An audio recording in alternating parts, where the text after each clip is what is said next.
नमस्कार। Astro Rakesh family में आप सभी का स्वागत है।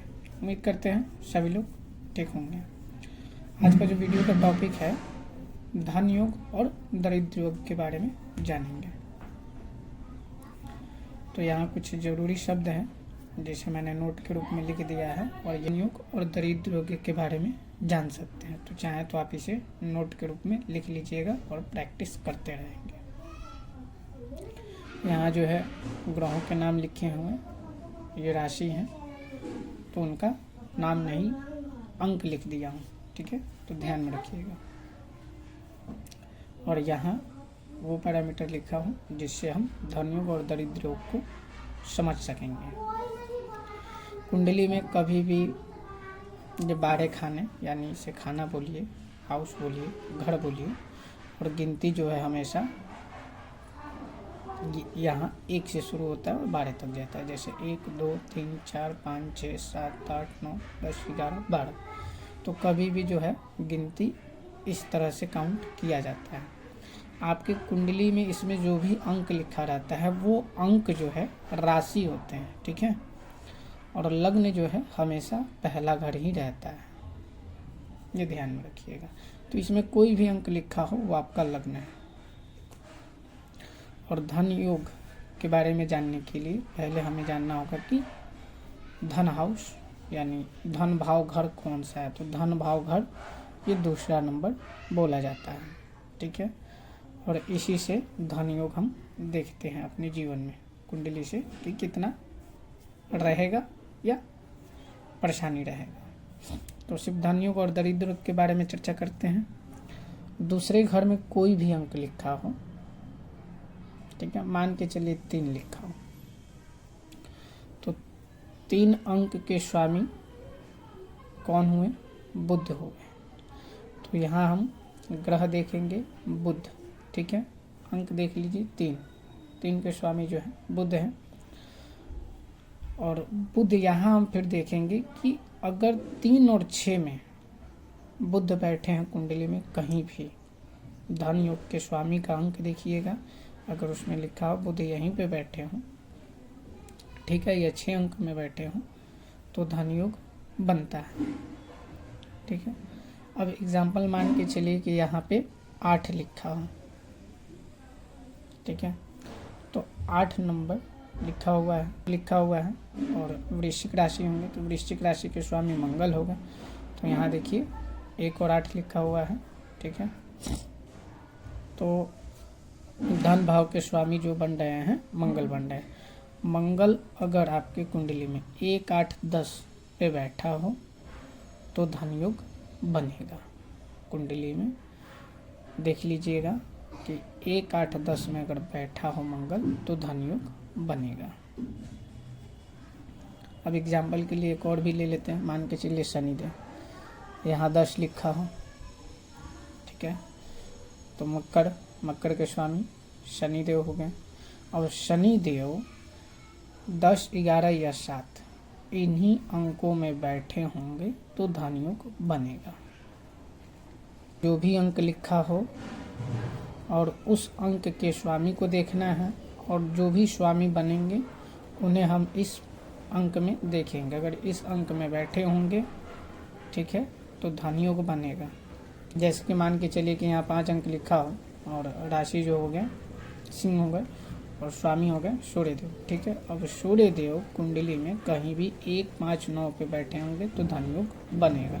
अगर यही 6 8 12 में बैठे होंगे तो वहाँ फल और रिजल्ट जो मिलेगा वो थोड़ा कम हो जाएगा, ठीक है। अगर स्थिति ठीक रहा तो मिल सकता है बेहतर, अगर स्थिति ठीक नहीं रहा तो ज़्यादा दिक्कत होगा। अब जानेंगे हम दरिद्र योग के बारे में। अगर धन भाव के स्वामी कुंडली में कहीं भी, अब यहाँ पे जैसे अभी मैंने एग्जांपल बताया कि सूर्य, ठीक है, अब सूर्य 7 4 और 12 कुंडली में सूर्य देव 7 4 12 अंक में बैठे हों तो वहाँ दरिद्र योग बनता है। मान के चलिए 8 में से कोई अंक लेते हैं, 1 लेते हैं तो मेष के स्वामी मंगल हुए। अगर मंगल 4 या 11 में आपकी कुंडली में कहीं 4 अंक या 11 अंक पे बैठे हों तो दरिद्र योग बनेगा। इसी तरीके से हम धन योग और दरिद्र योग के बारे में जानेंगे।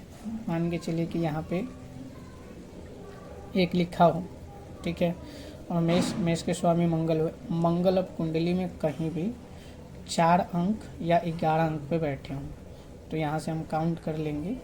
देखिएगा 1 2 3 4 ऐसे अंक आ जाएगा। तो कुंडली में आप देख लीजिएगा कि अंक जरूर मिलाइएगा। 4 और 11 पे बैठे होंगे तो दरिद्र योग बनेगा। वैसे ही शुक्र, ठीक है, अब यहाँ 7 लिखा हो, ठीक है, तुला राशि के स्वामी जो हैं शुक्रदेव हुए। अब शुक्र 2 7 और 12 पे बैठेंगे। 2 नंबर 7 नंबर और 12 इन अंकों पे बैठेंगे तो धन योग बनाएंगे। और ये 6 अंक पे बैठेंगे यानी कन्या राशि में तो दरिद्र योग बनाएंगे। समझ गए? अब एक और सूत्र मैं लिख रहा हूँ, इसे ध्यान में रखिएगा। जो है दूसरे घर यानी दूसरे घर के स्वामी और 9 10 11 इनके स्वामी, यानी दूसरे घर का स्वामी, 9वें घर का, 10वें घर का और 11वें घर का, ठीक है, युक्ति लगा हो, ठीक है, कुंडली में कहीं भी, तो इस माध्यम से भी धन योग मजबूत बनता है। और उस धन योग के साथ साथ कोई योग भी अच्छा बनेगा युक्ति जब होगा तो, ठीक है। और फिर योग के साथ देख लीजिएगा अच्छी स्थिति में बैठे हों तो आपके लिए राजयोग का भी काम कर सकते हैं, महाधन योग का भी काम कर सकते हैं। तो इस सूत्र को ध्यान में रखना है कि जैसे यहाँ भी मैंने बताया कि 7 अंक लिखा हुआ है, तुला राशि के स्वामी शुक्रदेव हो गए, ठीक है। अब काउंट कर लीजिएगा, 7 यहाँ लिखा है तो आपकी कुंडली में यहाँ पे अंक 8 9 10 11 12 1 2, ठीक है। तो भाग्य भाव के भी स्वामी जो है तो शुक्र ही हो रहे हैं, ठीक है। यहाँ मैं एग्जाम्पल के लिए समझाता हूँ। चाहिए एक लग्न लिखते हैं 6 7 8 9 10 11 12 1 2 3 4 5। तो यहाँ इस सूत्र का होगा कि धन भाव के स्वामी को पहले हम लिख लेंगे। धन भाव के स्वामी शुक्रदेव बन रहे हैं, ठीक है। अब फिर 9वें हाउस का स्वामी भी देखेंगे तो यहाँ भी शुक्रदेव बन रहे हैं, ठीक है। और 10वें हाउस के स्वामी जो है बुध बन रहे हैं। और 4थे हाउस का स्वामी जो है चंद्रमा बन रहे हैं। तो इस तरीके से हम लिख लेंगे। कहीं लिखने के बाद युक्ति देखेंगे, अगर ये युक्ति इस घर में लगा हो तो महाधन योग बन सकता है, या कुंडली में कहीं भी लगा हो 6 8 12 को छोड़ के तो अच्छी स्थिति में धन योग का प्राप्ति हो सकता है। कभी भी इस सूत्र का यही उपयोग करना है कि पहले धन भाव के स्वामी को देख लेना है और धन भाव के स्वामी के बाद 9वें घर 10वें घर और 11वें घर में जो अंक लिखा होगा उनके स्वामी का युक्ति देखना है। अगर युक्ति जब लगता है तो शुभ युक्ति होता है, ठीक है। और उससे राजयोग भी और कुछ और योग भी बनते हैं, तो वो भी अपना ध्यान में रख लीजिएगा।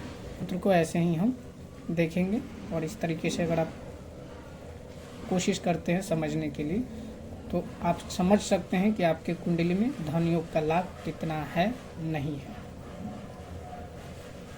अगर कुंडली में चंद्रमा, अब चंद्रमा के बारे में यहाँ लिख दे रहा हूँ दूसरा, यहाँ कुंडली में कहीं भी बैठे हों ध्यान में रखिएगा 6 8 और 12 चंद्रमा जहाँ भी बैठे हो, मान के चलिए चंद्रमा यहाँ बैठे हैं, ठीक है।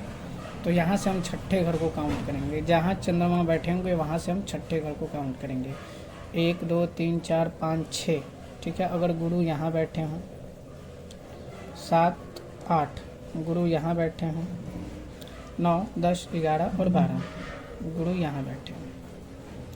चंद्रमा से 6 8 और 12 ध्यान में रखिएगा। 1 2 3 4 5 6 7 8 9 10 11 12। अगर गुरु चंद्रमा से 6 8 12 में बैठे होंगे तो दरिद्र योग बनता है। और अच्छा नहीं रहता है। व्यक्ति हमेशा कुछ ना कुछ गलत निर्णय या गलत आदतों में पड़ सकता है। तो इस सूत्र को यही ध्यान में रखिए। कुंडली में चंद्रमा जहाँ भी बैठा हो, मान के चलिए चंद्रमा यहाँ बैठा हो तो यहाँ से छठा काउंट कीजिएगा, छठा घर 1 2 3 4 5 6। अगर गुरु यहाँ बैठा हो 7 8 या गुरु यहाँ बैठा हो 9 10 11 12 गुरु यहाँ बैठा हो, अगर इस तरीके से हो तो दरिद्र योग बनता है। पिछले वीडियो में राहु और केतु के बारे में भी मैंने बताया हुआ था कि जैसे राहु और केतु का योग हमेशा ध्यान से देखिएगा धन योग के लिए, कि त्रिकोण के स्वामी के साथ राहु केतु अगर केंद्र में बैठेंगे, ठीक है, यहाँ मैं लिख देता हूँ राहु और केतु, ठीक है, जैसे कि शनि है, ठीक है, यहाँ त्रिकोण के स्वामी शनिदेव बैठे हैं। अब शनिदेव त्रिकोण से छोड़ के केंद्र में बैठे हो, ठीक है, शनि और राहु की युक्ति है यहाँ पे, अगर ऐसे तो समझिए कि धन योग बनेगा। और यही केंद्र के स्वामी त्रिकोण में बैठे हो, अब यहाँ पे बुध और राहु बैठे हों तो राजयोग बनेगा।